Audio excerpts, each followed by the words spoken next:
Assalamualaikum warahmatullahi wabarakatuh. Saya Ingginana Putri dari kelas 11 IPA 4.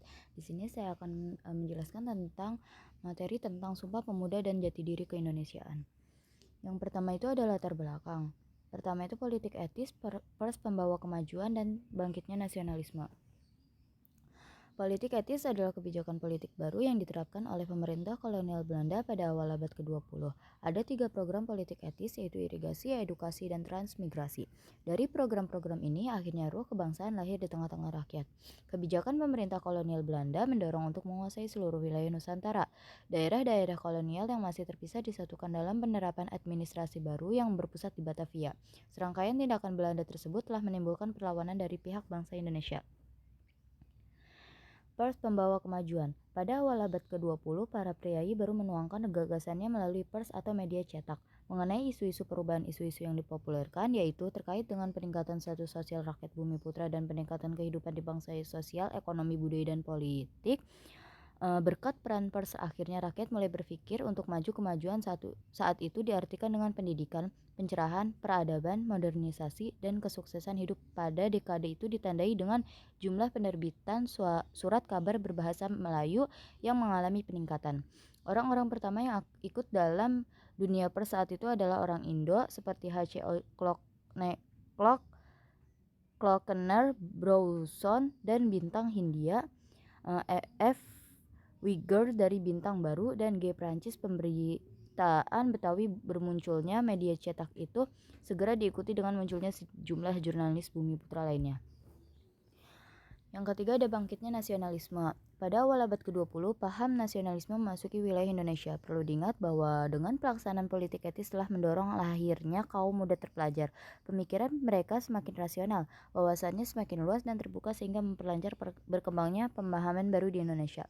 Pada periode awal pergerakan kebangsaan telah muncul organisasi Budi Utomo yang bersifat sosial kultural. Organisasi ini didirikan oleh Sutomo Gunawan atas rintisan Wahidin Sudirohusodo pada tanggal 20 Mei 1908.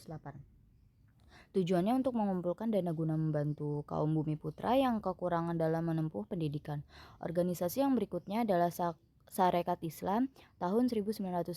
Ia mendirikan perkumpulan dagang yang bernama Sarekat Dagang Islam. Tahun 1911 Kiai Haji Saman Hudi secara resmi mendirikan SDI. Pada tahun 1912 nama SDI diganti Sarekat Islam oleh Hos Cokro Aminoto.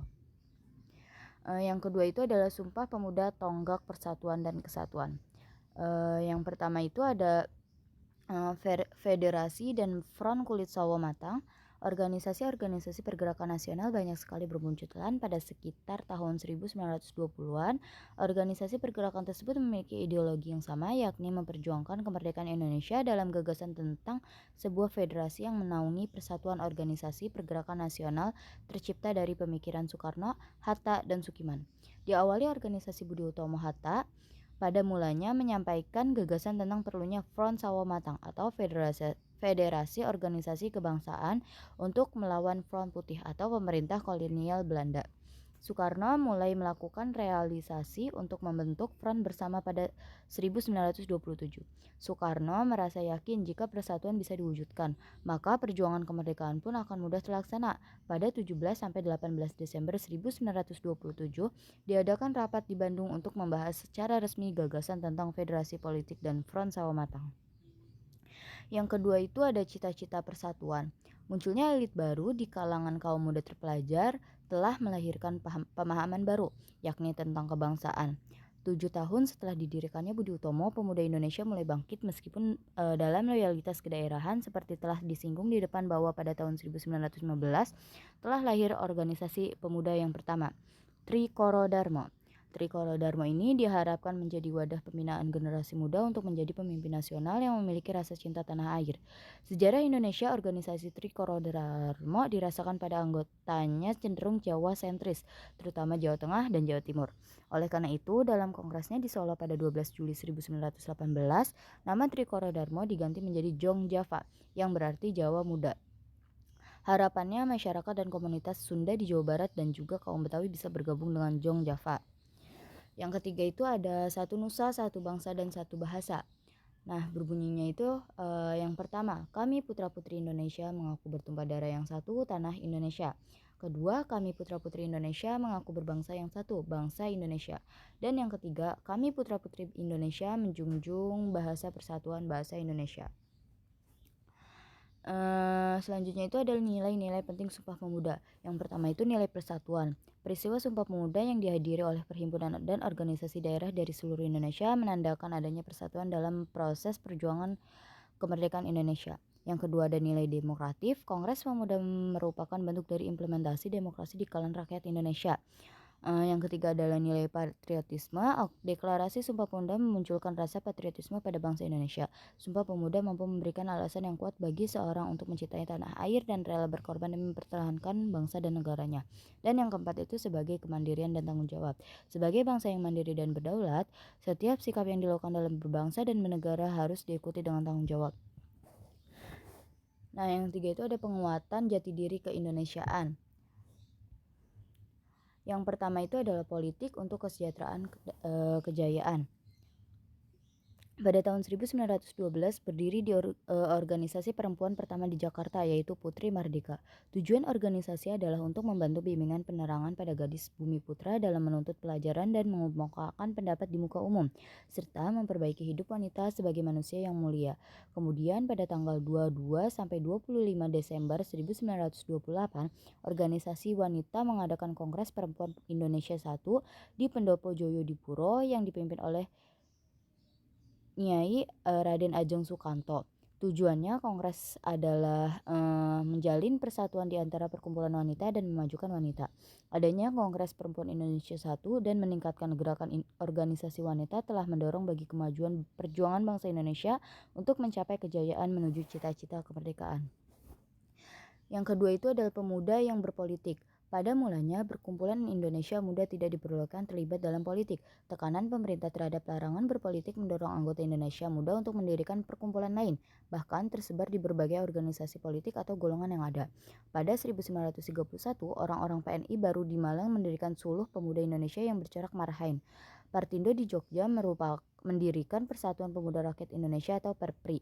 Dari perkumpulan Islam misalnya berdiri JIB Bagian Keputrian Pemuda Muslim Indonesia, Pemuda Muhammadiyah, Pemuda Berserikatan Ulama, Pemuda Persatuan Islam, dan Ansor NU.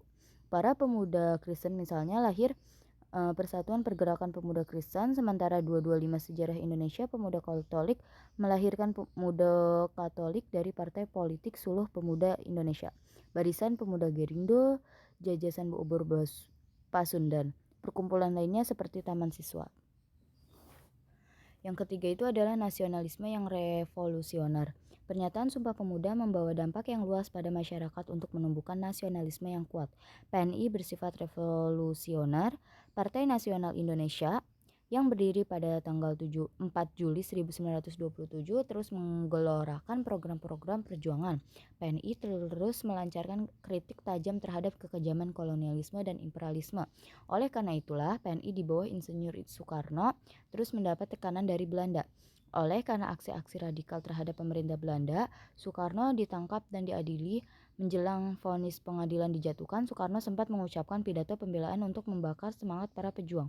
Pidato pembelaan itulah yang kemudian dibukukan dengan judul Indonesia Menggugat. Selanjutnya itu ada perjuangan di Volksraad.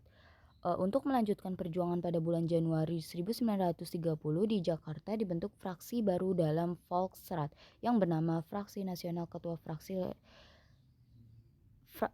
Fraksi Nasional adalah Muhammad Husni Tamrin dengan anggota 10 orang yang berasal dari Jawa, Sumatera, dan Kalimantan. Tujuan Fraksi Nasional adalah menjamin kemerdekaan Indonesia dalam waktu yang sesingkat-singkatnya. Adanya perangkapan pimpinan PNI menjadi pembicaraan di Fraksi Nasional. Atas usul dari Fraksi Nasional itu, Volksraad meninjau ulang kebijakan pemerintah kolonial. Sekian dari saya, terima kasih. Wassalamualaikum warahmatullahi wabarakatuh.